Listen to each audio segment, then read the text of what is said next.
반갑습니다. 한국금융개발원 강사 정문영입니다. 자, 이번 시간에는 네 번째 과목 유통정보의 두 번째 시간으로 총 23번째 강의로서 주요 유통정보 기술에 대한 내용들 한번 살펴보도록 하겠습니다. 자, 오늘 살펴볼 내용들은 일단 바코드와 포스 시스템에 대한 내용들인데요. 여러분들이 역시 실생활 속에서 바코드 많이 활용을 하고 있습니다. 여러분들이 물건을 구입할 때마다 편의점이든 일반 마트든 여러분들이 가서 물건을 주면 계산하시는 분들이 대부분 스캐너라는 것을 들고 빨간색 불빛이 나오는 그 스캐너를 들고 물건에 있는 바코드에 입력을 하게 되면 자동적으로 계산이 되죠. 그래서 이러한 프로그램들 당연히 유통을 위한 프로그램으로서 굉장히 중요하게 활용이 되고 있고요. 또한 현재 많이 널리 사용이 되고 있습니다. 그래서 이러한 바코드가 어떤 것이고 또한 어떻게 그것이 활용이 되고 있고 또한 포스 시스템을 통해서 이 바코드를 통해 들어온 정보들이 어떻게 흘러가는지 이번 시간에 한번 살펴보도록 하겠습니다. 또한 이제 바코드 같은 경우도 역시 실제 시험에서 많이 출제가 되기 때문에 정확하게 암기해야 되는 부분들이 조금 있습니다. 그래서 그 내용들 강조해서 강의 진행해 보도록 하겠습니다. 자, 첫 번째 바코드에 대한 이해입니다. 여러분들이 흔하게 보는 표준형 바코드의 그림을 갖고 왔습니다. 당연히 여러분들이 가지고 있는 물건들, 여러분들이 시중에서 구입하는 물건들에는 다 바코드가 등록이 되어 있죠. 실제 물건이 가진 제품의 식별 코드라고 보시면 됩니다. 그래서 이것을 가지고 이 물건이 어떤 물건이고 그리고 실제 식자재 같은 경우, 식품 같은 경우는 그것이 유통기한이 어떻게 되고 이런 것들이 자동적으로 바코드 내에 등록이 되어 있습니다. 그래서 바코드가 인식이 되면 여기에 나오는 숫자들을 자동으로 인식을 해서 그 물건이 어떤 것이고 식별을 해준 다음에 가격을 알려주고 이러한 기능들을 하는 게 바코드죠. 물론 이 바코드 자체가 어떠한 정보를 제공해 주진 않습니다. 바코드가 가지고 있는 이 흰색과 검은색으로 이루어진 흰색 배경에 검은색의 바, 즉 막대기로 이루어진 이 형태로 대부분 이루어져 있는데 어떤 특정한 정보를 가진다기보다 제품이나 상품을 식별할 때 쓰는 코드로서 작용을 하고 있죠. 자, 1번에 보시면 바코드의 정의와 구분입니다. 자, 바코드는 두께가 서로 다른 검은 막대와 흰 막대의 조합을 통해서 자, 검은 막대와 흰 막대의 조합이라고 해도 됩니다. 왜냐하면 실제 바코드 속에는 검은색 바 사이에 흰색 바가 같이 막대가 같이 들어가 있거든요. 그런데 크게 봤을 때는 흰색의 배경에 검은색의 막대가 들어가 있다라는 말도 틀리진 않겠죠. 그래서 보통은 흰색 막대와 검은색 막대 혹은 흰색 배경에 검은색 막대 이렇게 설명을 합니다. 그래서 숫자 또는 특수기호를 광학적으로 쉽게 판독하기 위해서 이제 실제 말 그대로 판독을 하기 위해서 식별하기 위해서 만든 부호화된 것 이것을 바코드라고 이야기를 합니다. 바코드. 자, 바코드는 표준형 바코드로 국가번호가 자, 우리나라 같은 경우 880으로 지정이 되어 있고요. 제조업체 코드는 4자리 그리고 상품 번호는 5자리 마지막 한 자리에 숫자, 검사 숫자로서 한 자리가 들어가서 체크 디지트 혹은 체크 문자라고도 이야기를 합니다. 그래서 바코드는 총 13자리로 표준형을 갖추고 있고요. 그래서 요거에 대한 상세한 내용들 또 뒤에 가서 진행을 해보도록 하겠습니다. 일단 바코드에 대해서 조금 더 정의를 하자면 바코드는 정보의 표현과 정보의 수집 그리고 해독을 가능하게 해줍니다. 그래서 정보가 실제로 어떻게 맞는지 그리고 이것이 어떤 것인지를 해독해주는 그런 정보의 역할을 하고요.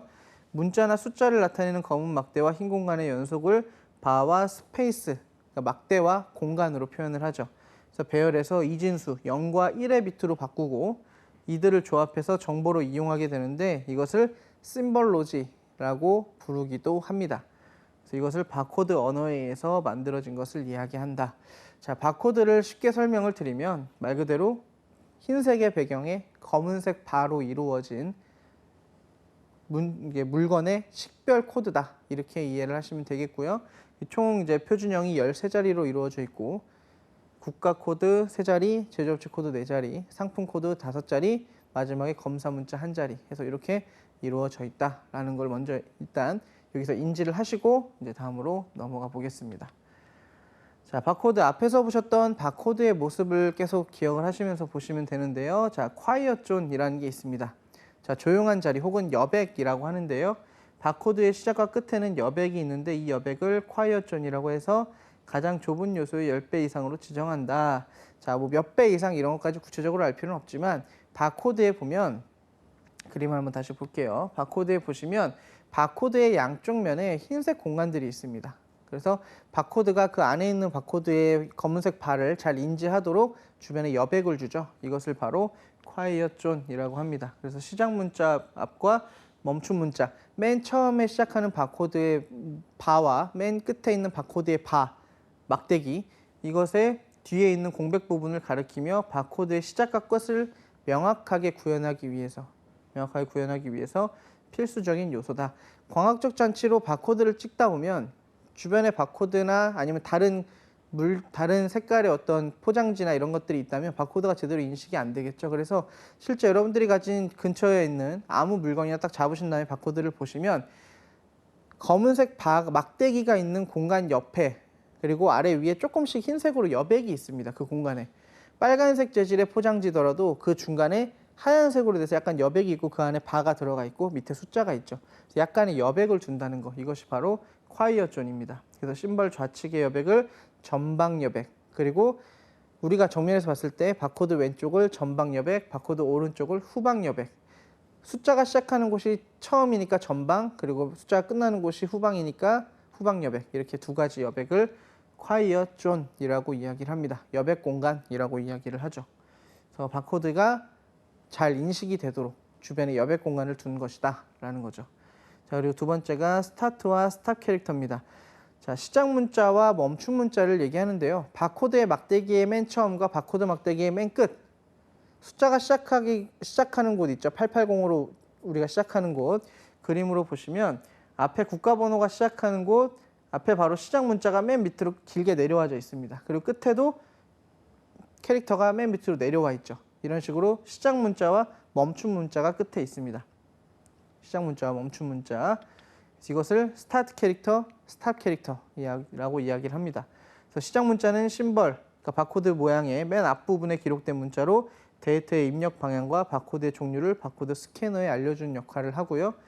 스탑 캐릭터는 멈춤 문자라고 하고 바코드의 심벌, 그 바코드의 모양이 끝났다는 것을 알려줘서 바코드 스캐너가 양쪽 어느 방향에서든지 데이터를 읽을 수 있도록 알려주는 역할을 하는 것을 스타트 캐릭터와 스탑 캐릭터라고 합니다. 바코드의 맨 앞에 코드와 맨 뒤에 코드, 이거 두 개를 이야기하는 거죠. 그래서 맨 앞에 좌측에 있는 거를 스타트 캐릭터, 맨 끝에 있는 거를 스탑 캐릭터, 이렇게 이야기를 합니다.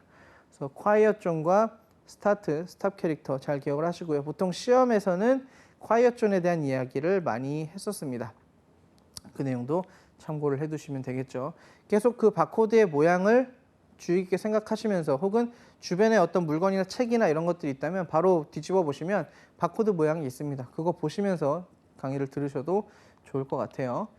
자, 그 다음 3번의 체크 디지트입니다. 검사 문자라고 하죠. 바코드 숫자의 맨 마지막 숫자 한 자리, 이거를 검사 문자라고 합니다. 그래서 검사 문자는 앞에 있었던 예를 들어 표준형은 13자리니까요. 숫자가 12자리의 숫자가 올바르게 배열이 되어 있는지를 곱셈과 덧셈을 통해서 연산을 한 다음에 그 10의 자리 끝의 자리를 표현을 한 게 바로 체크 디지트입니다. 물론 연산 방법이나 이런 걸 우리가 기억할 필요는 없지만 결국 앞에 있는 바코드의 코드가 제대로 구성이 되어 있는지를 증거하는, 그것이 맞다라고 여겨지도록 하는, 확인하는 문자가 맨 끝에 바코드의 숫자의 맨 마지막 한 자리, 그 코드가 바로 체크 디지트입니다. 검사 문자라고 하죠. 그래서 검사 문자는 메시지가 정확하게 읽혔는지 검사하는 것으로 정보의 정확성이 요구되는 분야에 이용한다. 지금 현재 우리가 쓰는 바코드는 다 체크 디지트가 맨 마지막 한 자리로 쓰고 있습니다. 그래서 숫자가 13자리가 있다면 앞에 12자리의 숫자가 맞는지를 확인을 하는 거죠. 올바르게 배열이 되어 있는지. 자, 그리고 인터프리테이션 라인은 사람의 육안으로 식별이 가능한 정보가 있는 바코드의 윗부분 또는 아랫부분을 인터프리테이션 라인이라고 그럽니다. 바코드의 심벌로지, 바코드의 모양의 아래와 윗부분을 얘기하는 거죠. 그래서 인터프리테이션 라인이라고 그러고요. 바와 스페이스는 바코드가 가장 기본적으로 갖춘 모양이죠. 그래서 실제로 시험에서 바코드의 모양을 흰색 바와 검은색 바로 이루어졌다라고 해도 크게 틀리진 않습니다. 하지만 시험에서는 항상 흰색 배경, 흰색의 스페이스에 검은색 바, 막대기가 바코드를 형성한다라고 보통 시험 문제에 나옵니다. 그래서 그렇게 기억을 해두시는 게 좋을 것 같아요. 자, 바코드는 가장 간단한 넓고 좁은 바와 스페이스로 구성되어 있으며 이들 중 가장 좁은 바와 스페이스를 X디멘전이라고 부르고 X디멘전이 바코드의 구조상 가장 최소 단위를 이룬다. 그리고 이것을 하나의 모듈이라고 부릅니다. 물론 이제 이 부분도 시험에서 크게 등장하진 않지만 이제 바와 스페이스로 이루어져 있고 가장 좁은 공간을 하나의 X디멘전이라고 부르고 이 X디멘전, 바와 스페이스 사이를 X디멘전이라고 부르는데 이 X디멘전 하나를 최소 단위로 하는 것을 그 하나를 모듈이라고 부른다. 그래서 바코드가 보통 가지는 모듈이 어떻게 되느냐라고 설명을 할 때 하는 건데 실제 바코드에서 우리가 시험에서는 크게 중요한 부분은 아닙니다. 자, 3번에 보시면 사용 효과. 바코드를 사용했을 때 그러면 왜 쓰는지가 가장 중요하겠죠. 도대체 바코드를 왜 사용을 하는지. 지금 현재 대부분 여러분들이 물건을 구입하는 곳은 바코드를 거의 90% 이상 다 사용을 하고 있을 거예요. 그래서 그 앞에 바코드를 읽는 스캐너가 있고 그 옆에 이 스캐너를 통해서 들어오는 정보를 보여주는 터미널, 포스 터미널이라는 기계가 있고 그 점원이 스캐너를 통해서 상품에 있는 바코드를 찍으면 자동으로 물건값과 물건의 이름이 뜨면서 계산이 되죠. 이걸 쓰고 있는데 자, 그만큼 바코드라는 게 정보의 처리가 굉장히 정확하고 신속합니다. 원래는 바코드를 갖고 있더라도 만약에 바코드가 없다라고 생각을 하면 물건 하나하나 입력을 해야 되죠. 물건이 어떤 거고 가격이 어떤 거고. 물론 점원 입장에서 어떤 물건이 어떻게 팔렸는지를 항상 기록을 해야 다시 재고를 보충할 수 있기 때문에 이것을 적는 건데 바코드 같은 경우는 그냥 스캐너만 딱 찍으면 상품 식별이 돼서 메뉴에 뜨죠. 정확하게 어떤 건지. 그래서 정보 처리가 정확하고 상당히 신속하다. 그리고 작업장에 제한을 받지 않는다. 실제 스캐너하고 포스 터미널 기계만 있으면 바코드를 찍으면 물건이 인식이 다 되니까 어느 작업장이든 크게 작업장 자체에 제한을 받지는 않습니다. 그리고 네 번째가 기존 시스템의 변형이 필요 없다. 역시 바코드가 찍혀 있는 거 그냥 스캐너를 가지고 읽히면 되니까 굳이 기존 시스템의 변형이 필요 없이 바코드를 응용을 하면 되고요. 그리고 기구부가 없어서 고장이 적다. 실제로 스캐너 같은 경우 물론 오래 써서 고장이 나는 경우는 있지만 웬만하면 단순한 처리를 하는 물건이기 때문에 크게 고장이 나지 않습니다. 그리고 인건비와 관리비 등의 유지비를 절감할 수 있다. 사람에게 교육을 시킬 때 큰 교육이 필요가 없죠. 스캐너 찍고 계산해서 거슬러 주는 것만 하면 되기 때문에 인건비도 줄고요. 그리고 물건을 재고 관리할 때도 알아서 스캐너로 찍으면 포스터미널에 재고 정보가 쌓이기 때문에 이러한 관리비 등이나 유지비도 절감을 할 수 있게 됩니다. 그리고 운영할 때 숙련이 딱히 필요가 없습니다. 그냥 바코드를 잘 찍으면 다 물건을 판매를 하고 확인을 할 수가 있는 거죠. 그래서 실제로 사용 효과가 이런 것들이 있는데 바코드 같은 경우가 실제 이제 월마트에서 보통 시작이 되었다라고 이야기를 합니다. 자, 이 월마트 같은 경우도 처음에 이런 바코드를 개발할 때, 즉 미국이나 보통 캐나다에서 가장 먼저 UPC라는 이름으로 바코드 체계가 활성화가 됐는데 이러한 체계가 처음 생겨났을 때 물론 혼선도 있었겠죠. 하지만 바코드 체계라는 것이 상당한 유통시장의 혁신을 많이 불러왔어요. 그래서 굉장히 빠른 계산, 그리고 재고 관리, 그리고 주문 관리까지 현재는 이제 없어서는 안 될 정도로 응용이 되고 있고요. 실제 바코드가 이런 사용 효과의 어떤 내용을 떠나서도 상당히 많은 유통에서의 혁신을 가져왔다라고 같이 이해를 해두시면 되겠습니다. 자, 그래서 이제 바코드를 넣는 거, 이런 바코드를 읽어내는 게 이제 광학적 장치인 스캐너였는데 이 스캐너가 읽어낼 수 있는 이 바코드라는 거를 상품에다가 찍혀내야 되죠. 물건을 만드는 사람이, 제작하는 사람이 이 바코드를 상품에 넣어놔야 됩니다. 그래서 이렇게 하는 거를 마킹이라고 합니다. 예를 들어 어떤 과자가 있으면 그 과자 뒷면에 바코드를 넣어놔야 스캐너로 나중에 이 과자를 찍을 수가 있죠. 그래서 이렇게 물건을 만들 때 포장지에 바코드를 넣는 것을 마킹이라고 하는데요. 이런 마킹의 유형이 대부분 이제 소스 마킹과 인스토어 마킹 이렇게 두 가지 정도로 보통 구분을 합니다. 자, 소스 마킹은 처음에 제조업체나 수출업체 이런 곳에서 물건을 제작하고 보낼 때 그 시점에 바코드를 입력하는 겁니다. 여러분들이 이용하고 있는 대부분의 공산품들은 바코드가 다 합쳐져서 나오죠. 포장지에 같이. 포장지에 같이 입력이 돼서 나옵니다. 그래서 제조업체 및 수출업체가 상품의 생산 및 포장 단계에서 바코드를 포장지나 용기에다가 일괄적으로 인쇄하는 것을 소스 마킹이라 그럽니다. 그래서 우리가 물건에다가 새롭게 바코드를 입력하고 다시 계산하고 이럴 필요가 없이 그냥 물건 자체를 생산할 때부터 바코드가 입력돼서 나오는 걸 얘기하는 거죠.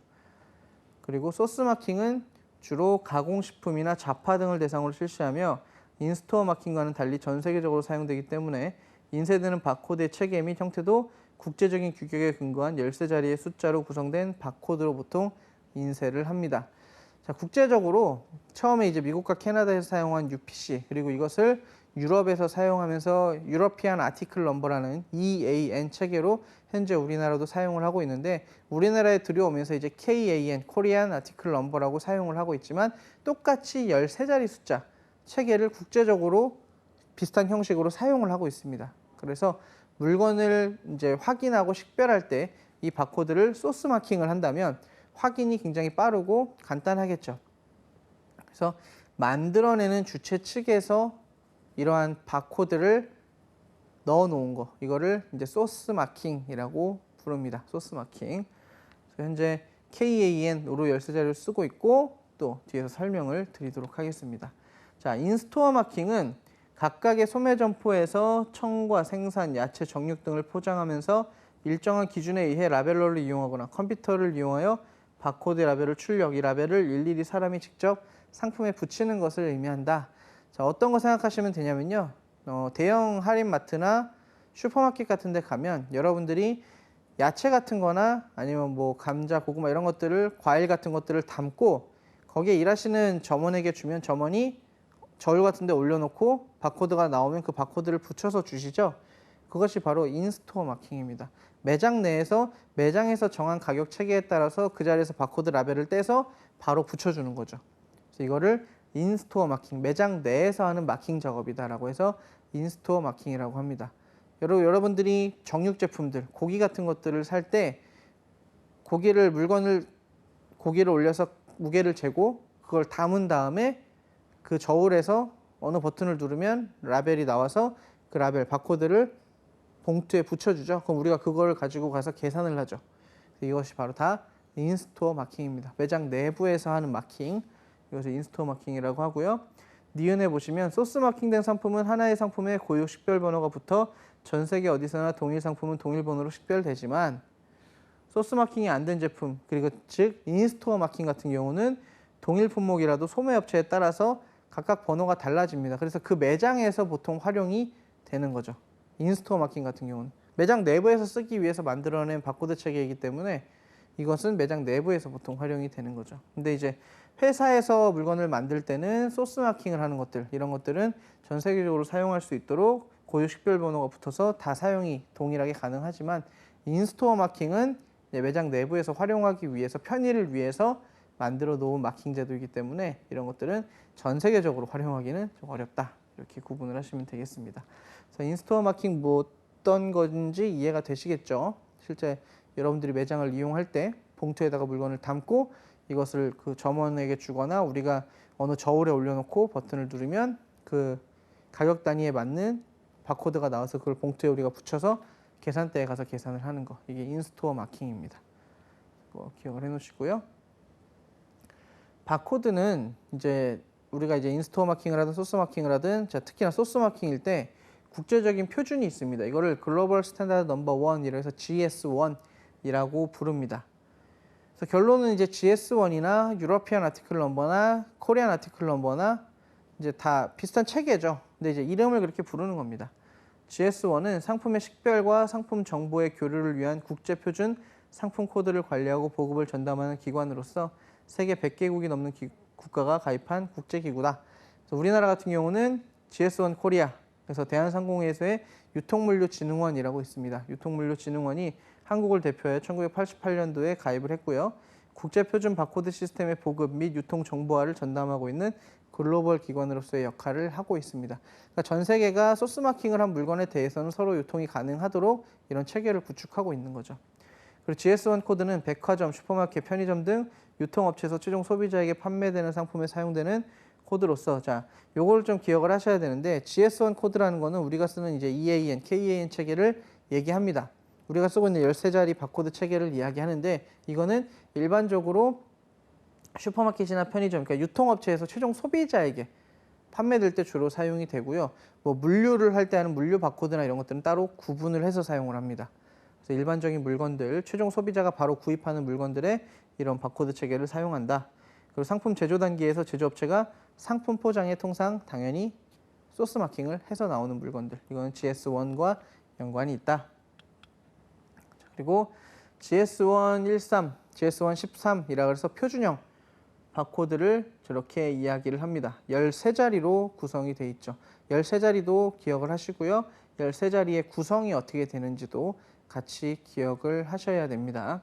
자, GS1 13 코드는 13자리의 숫자로 구성된 코드로서 현재 전 세계에서 사용하고 있는 국제 표준입니다. 그래서 바코드의 체계라고 하면 일반적으로 13자리, 단축형도 물론 8자리가 있습니다. 하지만 표준형으로 사용하는 것은 13자리 숫자를 사용하는 바코드 체계다. 그래서 우리가 처음에 바코드 제가 설명할 때 말씀을 드렸었는데 국가 식별 코드는 3자리입니다. 국가를 식별하기 위한 숫자 코드. 그래서 우리나라 같은 경우는 880이라는 숫자를 사용하고 있죠. 그래서 여러분들이 지금 강의를 들으시는 중간에 주변에 다른 나라의 물건이 혹시나 있다면 바코드를 보시면 앞에 3자리의 숫자가 다를 겁니다. 그래서 그 나라 코드가 찍혀 있어서 그렇습니다. 여러분들이 많이 사용하시는 이제 일본 볼펜 같은 것들 있잖아요. 이런 것들 바코드를 확인하시면 아마 번호가 다르게 첫 번째, 두 번째, 세 번째 숫자가 다르게 돼 있을 겁니다. 우리나라에서 제조되고 생산된 바코드는 물건은 바코드가 맨 앞자리가 880으로 시작합니다. 자, 그리고 3번에 보시면 제조업체 코드는 숫자리, 상품의 제조업체를 나타내는 코드로 대한상공회에서 유통물류진흥원에서 제품을 제조하거나 판매하는 업체에 부여한다. 그래서 제조업체 코드는 4자리죠. 4자리. 4자리인데 실제로 제조업체 코드 같은 경우는 우리가 이제 임의로 붙이는 게 아니라 그것을 정해주는 이제 유통물류진흥원이나 이런 데서 정해줍니다. 그래서 임의로 우리가 막 숫자를 붙여서 만드는 게 아니라 제조업체에서 임의로 붙이는 게 아니라 다 정해진 체계에 의해서 이런 바코드를 신고하고 그 바코드 번호를 얻습니다. 그래서 이렇게 물건을 만들어내죠. 그리고 상품 품목 코드도 있는데요. 보통 제조업체 코드를 부여한 다음에 상품 부여 코드를 같이 부여하죠. 이때 상품 코드 같은 경우는 5자리로 이루어져 있고 이 코드 같은 경우도 실제로 코드를 얻을 때 나라에 신고를 하고 그러니까 바코드를 관리하는 기관에 신고를 하고 그것을 얻어서 바코드를 소스 마킹을 하죠. 그리고 항상 끝에 붙어 있는 거는 체크 디지트죠. 무조건 한 자리. 그래서 체크 디지트 같은 경우 이제 시험에서 보통 이런 얘기 많이 합니다. 체크 디지트는 2자리다, 뭐 3자리다 이런 얘기를 하는데 체크 디지트는 표준형 13자리일 때도 한 자리이고 그리고 단축형 8자리일 때도 무조건 한 자리입니다. 그리고 다른 어떤 바코드 체계에 들어가든지 맨 마지막 숫자 한 자리는 다 검사 문자, 체크 디지트입니다. 앞에 바코드 구성이 올바르게 되어 있는지를 항상 확인하는 코드이기 때문에 무조건 맨 마지막 숫자 한 자리는 체크 디지트가 자리하고 있다는 거. 그래서 앞에 바코드의 배열이 올바른지를 검사하는 게 바로 검사 문자인 체크 디지트다. 이렇게 기억을 하시면 되겠습니다. 그래서 표준형 같은 경우 이제 13자리 잘 기억을 해두시고요. 일반적으로 시험에서 바코드 체계의 구성 같은 걸 물어봅니다. 그러면 이제 13자리 표준형이 어떻게 구성이 되느냐 물어보고 가장 많이 물어보는 게 체크 디지트 가장 많이 물어봅니다. 그래서 이 부분에 대해서 잘 기억을 해 놓으셔야겠죠. 자, 그 다음에 여러분들이 또 잘 기억을 하셔야 되는 게 바로 표준 물류 바코드입니다. 표준 물류 바코드 같은 경우는 원래 처음에 있던 원래 바코드 체계 13자리에다가 자, 맨 앞에 물류 코드, 물류 식별 코드 한 자리를 붙여서 14자리가 되는 겁니다. 자, 잘 기억하셔야 돼요. 13자리 바코드 중에서 검사 문자 한 자리는 원래 체크 디지트라고 해서 맨 마지막에 들어가고 물류 바코드에는 14자리가 되면서 한 자리가 맨 앞에 물류 식별 코드로 붙습니다. 그러니까 물류 식별 코드를 쉽게 생각하시면 예를 들어 어떤 상품 하나가 있으면 13자리에 바코드가 붙어 있겠죠. 근데 이 물건을 이제 운송하거나 이러기 위해서 편의를 위해서 물류 단위로 제작할 때가 있습니다. 팔레트 하나로 묶거나 이럴 때. 그러면 이 물건이 그 팔레트 안에 엄청나게 많이 들어가 있겠죠. 그럼 이거를 바코드를 하나하나 찍는 게 아니라 그 물류 단위 전체를 대표하는 바코드 하나를 만들어 놓으면 물건을 운송하거나 내릴 때 그 바코드 하나만 찍으면 물건 몇 개가 지금 나가고 들어온다. 이거를 바로 확인할 수 있겠죠. 그래서 물류 단위를 할 때 쓰는 바코드 체계가 바로 GS1 14입니다. 원래 표준형 13에서 14가 되는 거죠. 그래서 그 물류 식별 코드 한 자리는 전체 바코드 13자리 중에서 맨 앞에 붙는다는 거. 그리고 체크 디지트 한 자리는 항상 맨 뒤에 붙는다는 거. 요거 두 개 기억을 해 놓으셔야겠습니다. 자, 업체 간 거래 단위, 물류 단위에 주로 골판지 박스에 사용되는 국제 표준 물류 바코드로서 생산 공장이나 물류센터, 유통센터 등의 입출하 시점에 판독되는 표준 바코드다. 물류 활동을 할 때 말 그대로 전체 포장을 해놓고 물건을 넣어놓은 바깥에다가 놓는 바코드죠. 그래서 이 안에 어떤 물건이 몇 단위로 들어있다라는 거를 빠르게 확인하기 위해서 물건 하나하나 다 바코드를 찍을 수 없잖아요. 그래서 이렇게 만들어 놓은 게 바로 물류의 신속화를 위한 국제표준 물류 바코드 체계 GS1 14 혹은 EAN 14 유러피안 아티클 넘버라고도 부릅니다. 바코드 체계를. 그래서 유러피안 아티클 넘버 14라고도 부릅니다. 그래서 물류 식별 코드 한 자리, 국가 코드 세 자리, 제조업체 코드 네 자리, 그리고 상품 코드 다섯 자리인데 두 개 합쳐서 이제 9자리, 그리고 체크 디지트. 체크 디지트는 무조건 맨 마지막에 한 자리 이렇게 들어가도록 구성이 되어 있습니다. 그래서 잘 기억을 해 놓으셔야겠고요. 표준 물류 바코드를 활용하면 자, 그럼 어떤 이점이 있느냐 이거죠. 물류센터 내에서 건품을 하거나 거래처별, 제품별, 소팅, 그러니까 물건을 모으고 배급하는 이런 작업들이 굉장히 원활해집니다. 물건을 하나하나 계속 바코드를 찍으면서 넘기는 게 아니라 물류 단위로 포장을 해서 거기에 물류 바코드를 붙여놓으면 큰 물건 하나 딱 지나가면 물건이 쭉 지나가게 되죠. 바코드는 한 번만 찍으면 되는데 이런 식으로 표준 물류 바코드 이점이 있고요. 로케이션 관리를 자동화할 수 있다. 물건을 실제로 관리할 때 상당히 편리합니다. 물류 바코드를 활용을 하면 물류 하나하나 쓰는 것보다 단품을 하나하나 관리하는 것보다 편하고요. 디귿에 물류센터 내에 실시간 재고 파악을 통한 재고 관리의 효율화를 도모한다. 창고 내에서 물건을 관리할 때 물류 바코드를 활용을 하면 실제 우리 창고에 언제 들어왔고 언제 입고가 됐고 어느 자리에 있는지가 물류 바코드 정보에 포함이 되어 있을 수 있죠. 그러면 이런 걸 가지고 실제로 우리가 물류센터 내에서 실시간으로 재고를 파악하는 데 이용해야겠죠. 아, 우리 지금 창고에 물건이 들어와 있구나. 아, 이거는 언제 나갔구나. 이런 것들을 바코드를 통해서 했다면 다 확인이 가능하겠죠. 그리고 생산에서 배송까지 제품 이동을 신속하고 정확하게 할 수 있다. 사실 이 이점이 가장 크죠. 바코드를 씀으로써 물류의 포장 단위를 하나의 상품으로 보고 바코드를 찍는 거죠. 물류를 할 때 굉장히 빠르겠죠, 속도가. 그래서 한 번에 많은 양의 물건들을 물류 단위로 해서 이동시킬 수 있기 때문에 굉장히 이점이 있다. 그리고 수주에서 납품까지 리드타임 단축 등, 그러니까 리드타임이라는 것은 수주에서 납품까지의 시간입니다. 주문이 들어와서 물건이 다시 나가는 시점까지의 그 시간, 리드타임을 단축할 수 있다. 물류를 빠르게 옮길 수 있으니까요. 재고 관리도 빨리 되고. 그리고 물류 단위 중심의 EDI 거래를 촉진할 수 있다. 그래서 일렉트로닉 다큐먼트 인터체인지라 그래서 전자문서 교환 방식을 EDI라고 부릅니다. 그래서 회사와 회사 간에 서로 문서를 교환할 때 새로 작성하고 도입해서 뭐 이메일 쓰고 이런 게 아니라 서로 어떤 정해진 형태로 문서를 빠르게 교환할 수 있는 방법을 이제 EDI, 이것도 유통정보의 체계로 부르는데 이런 EDI 거래를 또 촉진할 수 있다. 결국은 거래 속도가 빨라지고 물류 단위를 굉장히 잘 관리를 할 수 있다는 측면에서 표준 물류 바코드가 장점이 된다는 거죠.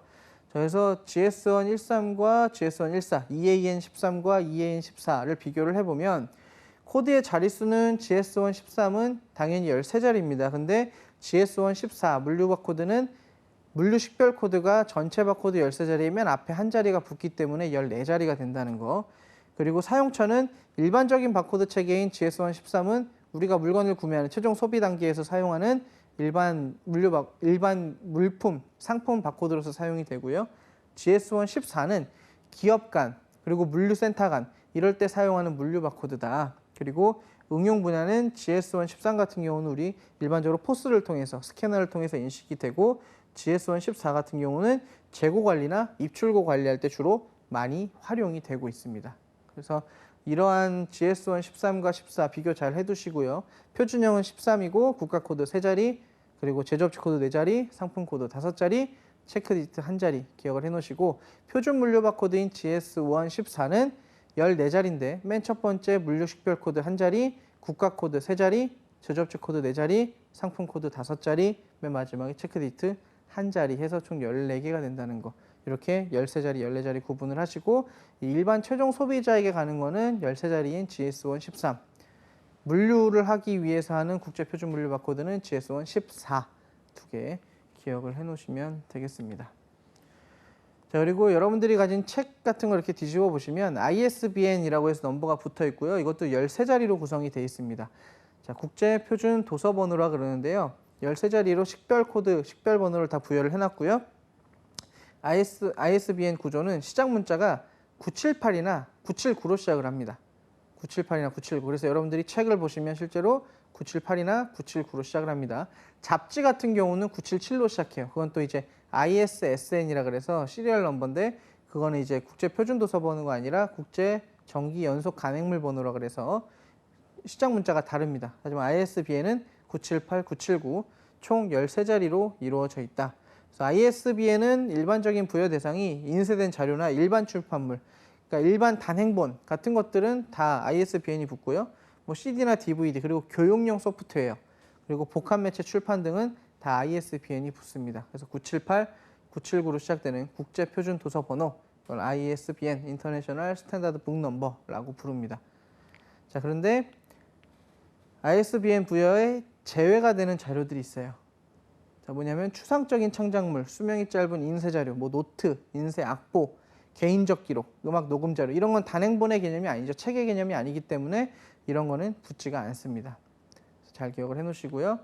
그 다음 중요한 게 국제표준 연속 간행물 번호인데 977로 시작합니다. 시작 번호가. 그래서 시험에서 문제가 나왔을 때 명확하게 구분이 돼요. ISSN은 인터내셔널 스탠다드 시리얼 넘버라 그래서 연속 간행물, 잡지라든가 논문집이라든가 이런 게 계속해서 발간되는 것들을 ISSN이라고 이야기를 합니다. 그래서 시작 문자가 977이고요. 뭐 ISBN은 그 중간에 숫자의 의미가 있지만 ISSN은 그런 숫자의 의미가 없고 그냥 시작 문자만 977로 된다. 자, 그다음에 이제 우리가 알아야 되는 거 또 포스 시스템이 나옵니다. 앞서서 바코드에 대한 얘기를 계속 했었는데 이 바코드를 가지고 활용하는 게 바로 포스 시스템이거든요. 자, 일단은 포스 시스템이라는 거는 스캐너로 찍고 그 스캐너 옆에 달려있는 포스 터미널에 정보가 들어가고 이 정보가 매장 내에 있는 스토어 컨트롤러라는 컴퓨터에 들어가고 이 컴퓨터와 서버를 관리하는 주 본사와 정보 전달을 하면서 혹은 제조업체와 정보 전달을 하는 컴퓨터 이렇게 이루어진 게 바로 포스 시스템인데 포인트 오브 세일즈라고 이야기를 합니다. 그래서 판매 시점 관리라고 하죠.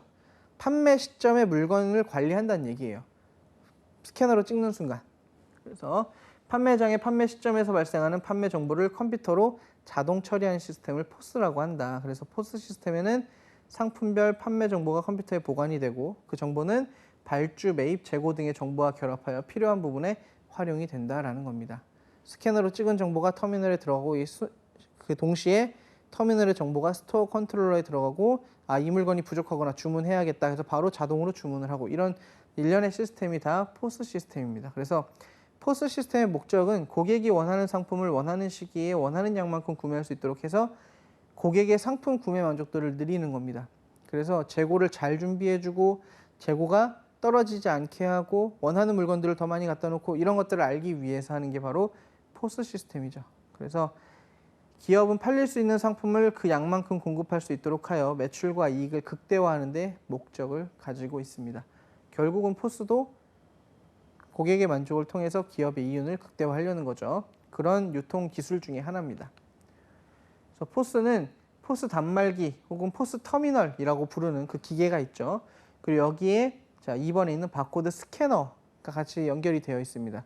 스캐너가 읽은 정보가 터미널로 들어가죠. 그래서 보통 고정 스캐너도 있습니다. 물건을 이렇게 지나가게 해서 띡띡 읽히는 고정 스캐너, 빨간 불빛이 나오는 고정 스캐너가 있고 사람이 직접 들어서 찍는 핸디 스캐너, 손으로 이렇게 찍어서 손으로 들어서 찍는 핸디 스캐너가 있습니다. 그래서 판매량이 많은 곳에서는 고정 스캐너가 더 빠르겠죠. 물건을 바코드 있는 면으로 계속 읽혀서 지나가면 되니까. 근데 판매량이 그렇게 많지 않은 곳에서는 보통 핸디 스캐너를 사용한다. 자, 그리고 스토어 컨트롤러는 판매장의 판매 정보가 그 포스 터미널부터 쌓인 정보가 들어가는 컴퓨터가 하나 있습니다. 편의점이나 마트나 대형마트든 전부 다 이 스토어 컨트롤러라는 컴퓨터가 있죠. 그래서 대용량 컴퓨터로서 판매 정보가 실시간으로 들어오는 이것을 분석하고 또 주문 정보를 넣는 이런 컴퓨터가 하나 있습니다. 이것을 스토어 컨트롤러라고 하죠. 그래서 요 그림을 좀 기억을 하시면 될 것 같은데, 자, 처음에 스캐너가 바코드를 판독을 합니다. 그래서 판독된 정보, 입력된 정보를 포스 터미널이 입력을 합니다. 그래서 포스 터미널은 스토어 컨트롤러로 또 송신을 해주죠. 실시간에 이루어지는 거예요. 그래서 송신을 하면 스토어 컨트롤러가 본부에 있는 메인 컴퓨터에 주문을 넣던가 아니면 특정한 정보를 전달해 주던가 하는 역할을 진행을 하는 겁니다. 그래서 포스가 이렇게 흘러가죠. 그래서 예를 들어 물건 하나를 구입했다, 과자 하나를 샀다, 그러면 스캐너가 딱 찍죠. 그럼 포스 터미널에 현재 재고 몇 개 중에 과자 하나가 팔려서 몇 개가 남았다. 근데 마침 우리가 지금 수량이 되면 예를 들어 5개로 설정을 해놨는데 5개에서 4개가 되는 순간 10개를 주문하기로 프로그래밍이 돼 있다면 스토어 컨트롤러가 판단을 합니다. 지금 5개에서 4개째가 됐다. 그럼 이 주문 정보를 메인 컴퓨터에 넣어서 제조회사에 바로 주문을 넣죠. 그러면은 그날 오후나 그날 다음날 새벽이나 물건이 바로 그 매장으로 오는 겁니다. 여러분들이 대부분 편의점에 가보면 물건을 받아오는 걸 보신 적이 아마 있으실 거예요. 그게 매장에서 직접 물론 주문을 넣는 경우도 간혹 있습니다. 하지만 대부분은 포스를 통해서 입력된 정보를 가지고 자동으로 주문을 넣습니다. 컴퓨터가. 그러면 그거를 자동으로 또 물건을 챙겨서 매장으로 계속 실시간으로 가져다 주는 거죠. 그래서 이런 식으로 연결되어 있는 게 바로 포스 시스템입니다. 포스. 소비자가 판매장에서 상품을 구입하고 정산할 때 계산대에 있는 직원은 스캐너를 이용해서 상품 또는 상품의 포장이나 포장 용기에 인쇄되어 있는 바코드를 판독을 하면 되고요.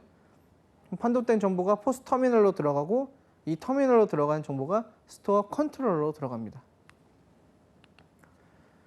자, 그래서 스토어 컨트롤러에서 송신된 자료를 처리하고 가공을 해서 포스 터미널에서 스토어 컨트롤러로 수집된 판매 정보를 단품별 정보, 고객 정보, 가격 정보, 매출 정보 이런 것들을 다 정리해서 어떻게 해요? 포스 터미널로 정보를 전달해주고 이런 것을 다시 고객의 영수증을 발급하고 판매 사항을 정리를 합니다. 마감을 하면 이제 스토어 컨트롤러가 상품 목록을 실시간으로 보고 있다가 주문이 필요한 것들이 있으면 주문을 넣고 아니면 각종 통계나 표를 작성을 합니다. 그래서 실제로 영업시간 동안에도 계속해서 스토어 컨트롤러가 이것을 판단을 해요. 우리 재고가 뭐가 없으니까 뭘 주문해야겠고 이것을 계속 판단을 해서 주문을 넣습니다. 이런 식으로 계속 활용을 하고 있죠. 물론 이제 요 다음 시간에 이제 이 포스들을 활용한 다양한 기술들도 우리가 배울 건데 일단 포스가 어떤 역할을 하는지, 그러니까 단순하게 우리가 알고 있던 대로 그냥 스캐너 찍고 우리 물건 사오고 계산 얼마인지 해주고 이 정도가 아니라 우리가 물건을 샀을 때 이 재고가 몇 개가 남아있고 이게 어떤 가격 정보를 가지고 있고 이 정보를 스토어 컨트롤러가 실시간으로 터미널에 줘서 고객에게 보여주고 영수증을 발행해 주죠.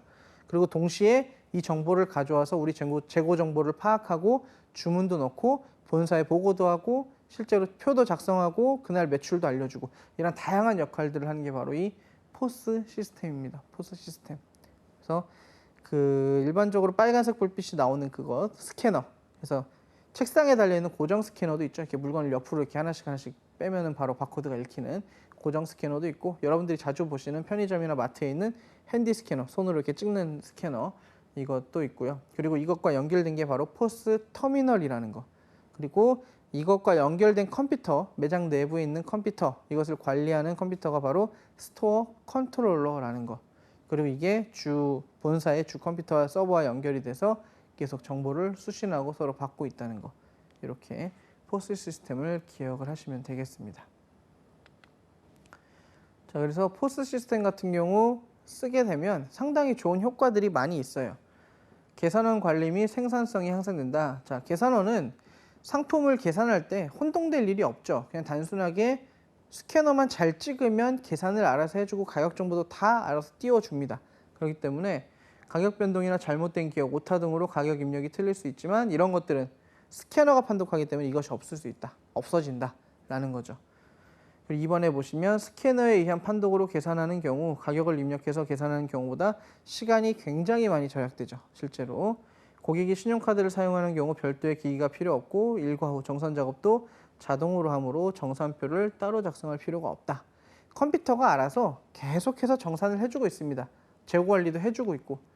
그러니까 포인트 오브 세일즈라는 게 판매가 되는 시점에 관리를 하고 있다는 의미잖아요. 그래서 스캐너로 찍는 순간부터 시작해서 바로 그 물건에 대한 정보가 다 전달이 돼 있고 체계가 잡혀 있는 거죠, 이미. 그래서 필요하다면 재고에 대한 주문도 넣고 이렇게 하는 게 바로 포스 시스템이다. 자, 두 번째가 점포 사무 작업을 단순화할 수 있습니다. 아무래도 포스 시스템을 도입하면 정산 업무나 매출 보고 이런 것들을 작성할 필요가 없이 그냥 스토어 컨트롤러에 가서 마감을 치고 정리를 하면 오늘 했던 내용들 싹 뜹니다. 그래서 이런 것들 사무 작업이 줄어들고 절약되는 시간에 오히려 고객에게 부가적인 서비스를 할 수 있죠. 매장을 청소를 한 번이라도 더 한다든가 매장 진열을 고민한다든가 이런 식으로 할 수 있습니다. 자, 그리고 3번에 가격표의 부착 작업이 절감된다. 자, 실제로 포스 시스템에서는 바코드를 판독하면은 상품표에 가격이 없더라도 계산하기가 용이하죠. 바코드만 찍으면 가격 정보가 바로 불러와서 뜨기 때문에 그럴 필요가 없고요. 2번에 각종 품목에 가격표를 붙이는 작업은 많은 인력을 필요로 하지만 포스 시스템에서는 고객이 고객용 가격표 시장치에 가격과 영수증을 찍히는 내용만 확인을 하면 되죠.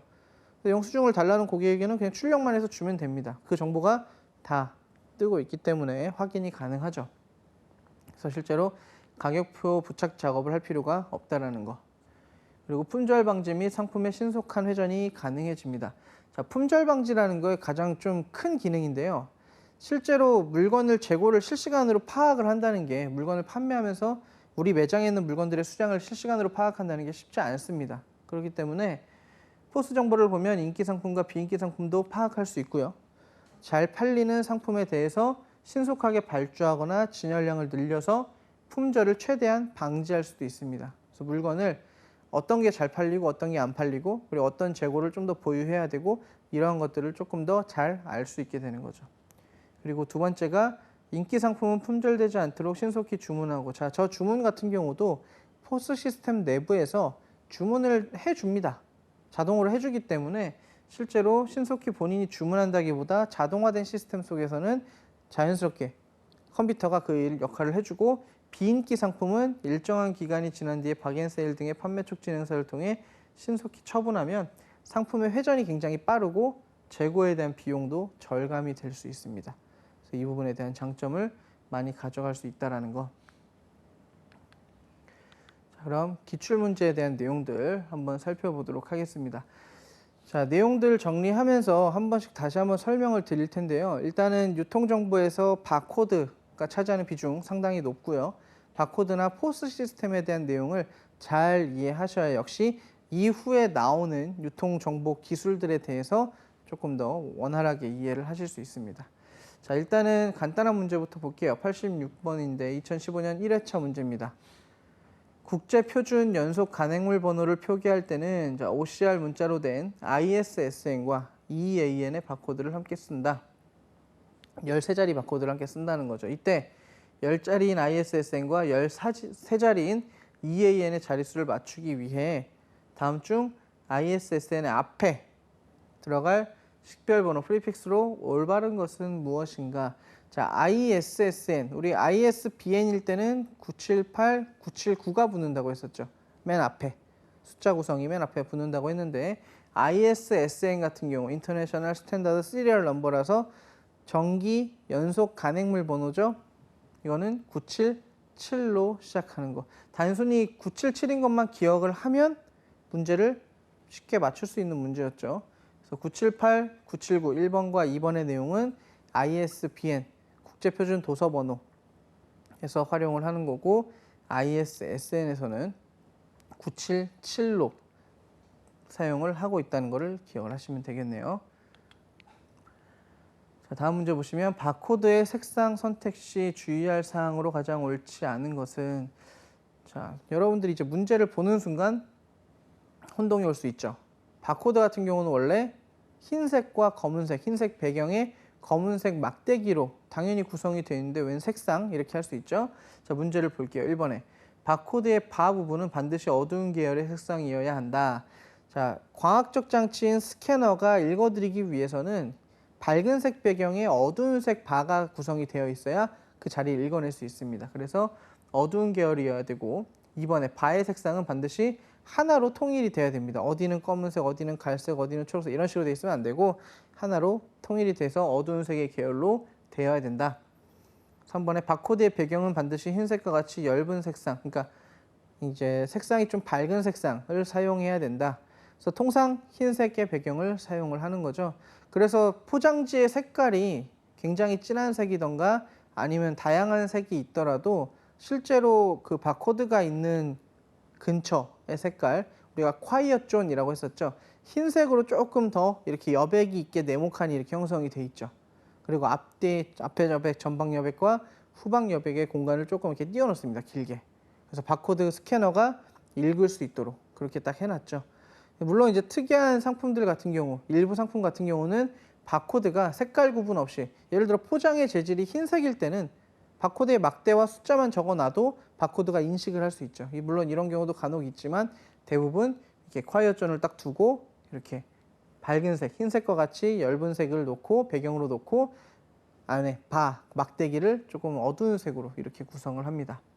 자, 4번에 보시면 바코드 배경에 색상을 입힐 경우 바의 색상은 반드시 확연히 구별되는 색상을 사용해야 된다.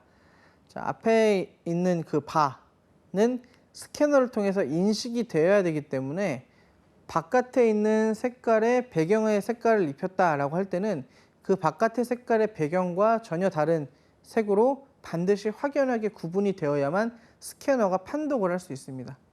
스캐너가 판독을 할 수 있습니다. 그래서 이 부분은 반드시 기억을 하시고요.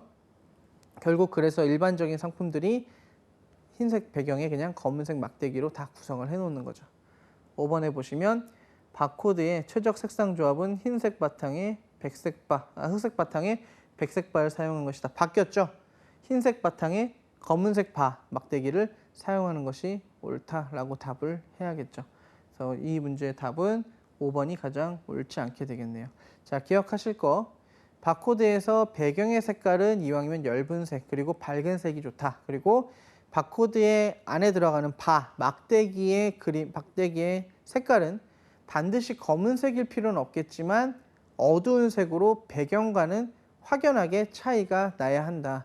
자, 그리고 포장을 해서 소스 마킹이 될 때는 바코드에게는 반드시 근처에 콰이어 존이라고 하는 여백이 존재해야 되고 이 여백과 혹은 배경의 색깔과 확연하게 구별되는 색으로 막대기를 구성해놔야 바코드를 읽을 수 있다라는 겁니다. 그래서 이 내용 반드시 확인을 해놓으시고요.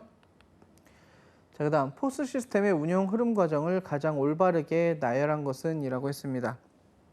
자, 포스 시스템이 포인트 오브 세일즈, 판매 시점 관리라 그랬죠. 그래서 스캐너로 상품에 대한 정보를 읽어드리는 순간 포스 터미널로 해당 정보가 들어가고 포스 터미널에 있는 정보가 스토어 컨트롤러로 흘러가고 이게 이제 본부의 주 컴퓨터와 서로 전송하고 송신하고 회신을 하는 이런 연관 작업을 한다고 말씀을 드렸었죠. 그래서 운용 흐름 과정을 가장 올바르게 나열한 것은 답은 3번이 될 텐데요. 잘 기억을 하실 게, 자, 일단은 상품의 바코드가 소스 마킹이든 인스토어 마킹이든 일단 마킹이 되어 있어야 되죠. 그래서 마킹이 된 상태의 상품을 가지고 스캐너를 읽어야 됩니다.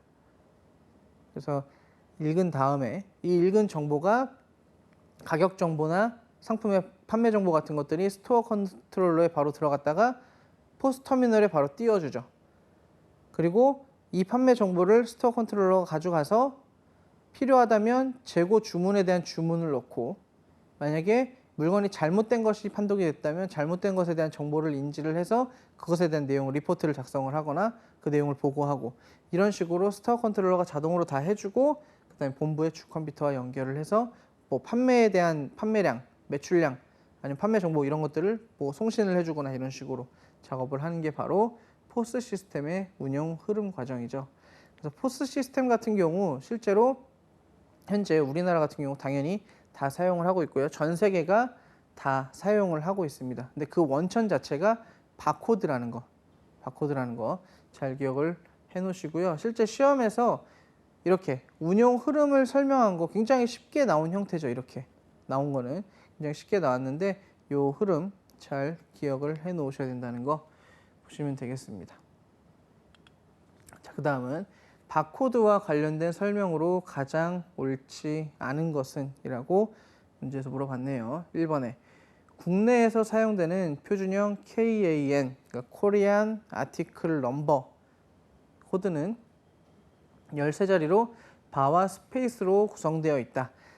자, 바코드는 다른 말이 없죠. 바와 스페이스, 막대와 공간으로 이루어져 있죠.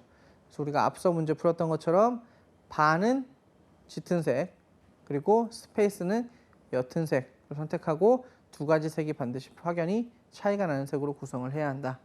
자, 2번에 국가식별, 상품 품목, 제조업체, 체크 디지트 순으로 구성되어 있다. 자, 국가식별 코드 맨 처음에 3자리 있고요. 그 다음에 제조업체 코드 4자리, 그 다음에 상품 품목 코드 5자리, 그 다음에 체크 디지트 1자리, 이렇게 해서 3, 4, 5, 1 총 13자리의 표준형으로 구성이 되어 있죠. 근데 문제에서는 국가식별 코드, 상품 품목이 먼저 나왔네요. 그래서 국가식별 코드, 제조업체 코드, 상품 품목, 체크 디지트 순서로 구성이 되어야 한다. 로 문제가 바뀌어야겠죠. 옳지 않은 거 2번이 되겠네요. 항상 기억하실 거는 체크 디지트가 맨 마지막에 한 자리로 들어간다는 거. 단축형이 되면은 뭐 이렇게 빠져버린다 이런 식으로 문제가 나온 적도 있는데, 단축형이 되더라도 항상 체크 디지트는 맨 마지막에 머문다라는 거 기억을 하시고, 역시 이 문제 나왔을 때 단순하게 알고만 있으면 풀 수 있는 문제 정도죠. 국가, 제조업체, 상품, 체크 디지트 이렇게 기억을 해 놓으시면 되겠습니다. 자, 3번에 효과적인 사용을 위해서는 코드 번호에 따른 상품 정보 등을 미리 등록해 준다. 당연히 처음에 미리 등록을 해야 되고요. 그렇게 사용을 해야 됩니다. 4번에 주로 제조업자나 중간상에 의해 부착된다. 자, 제조업자나 물건을 수출하거나 제공을 하는 중간에서 필요한 중간상에 의해서도 이 마킹이 이루어질 때도 있습니다. 근데 우리가 물건을 생산하거나 이것을 최초로 이제 이동하거나 포장하는 사람이 주로 마킹을 하게 되는데, 그것을 소스 마킹이라고 이야기를 했었죠. 그래서 제조업자나 중간상에 의해서 부착이 된다.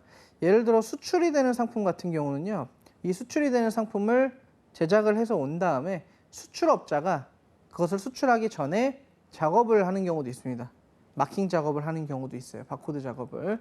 그래서 이런 경우에도 부착이 된다.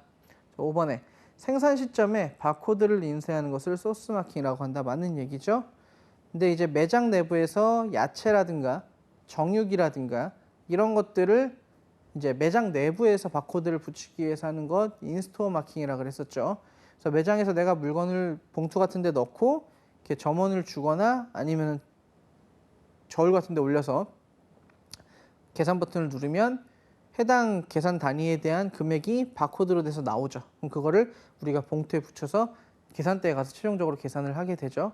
이게 바로 인스토어 마킹입니다. 그래서 원래 물건이 찍혀 나오는 건 소스 마킹 구분을 하시면 되겠죠. 자, 그 다음 포스 시스템의 도입으로 소매업체의 입장에서 얻을 수 있는 효과로 가장 옳지 않은 것은? 자, 1번에 오류 등록의 방지 및 특매 가격에서 통상 가격으로의 환원이 용이하다. 자, 일단은 바코드를 쓰면요, 웬만해서 오류가 발생하지 않습니다.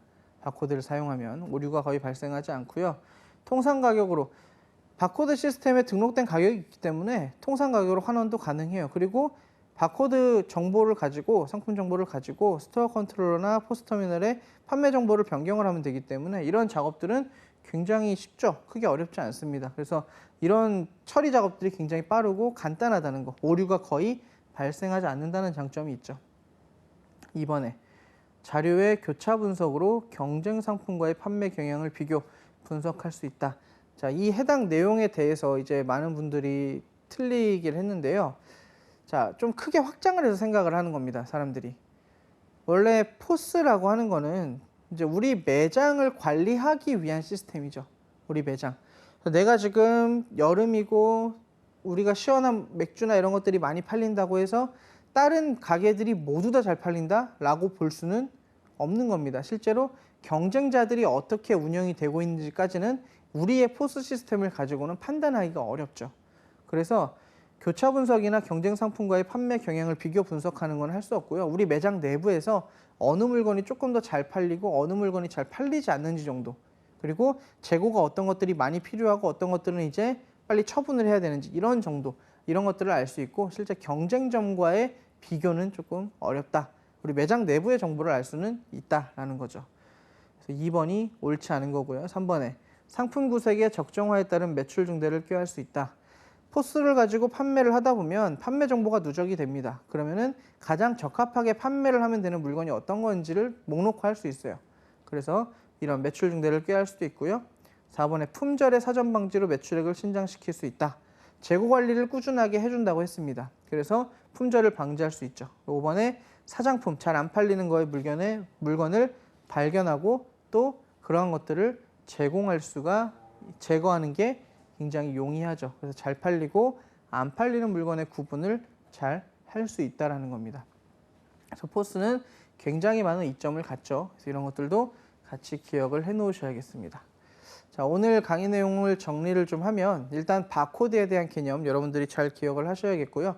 바코드가 가지는 사용 효과나 이점, 장점 잘 기억하시고 또한 포스 시스템의 흐름, 스캐너부터 포스 터미널, 스토어 컨트롤러, 본사의 주 컴퓨터까지 흘러가는 이 흐름 이해하시고 판매 정보 관리라는 포스 시스템의 원칙을 이해하시고 또한 방금 문제에 풀었던 것처럼 포스 시스템이 가지는 도입 효과까지 기억을 해 놓으시면 문제에서 크게 역시 어려운 게 없으리라 생각이 듭니다.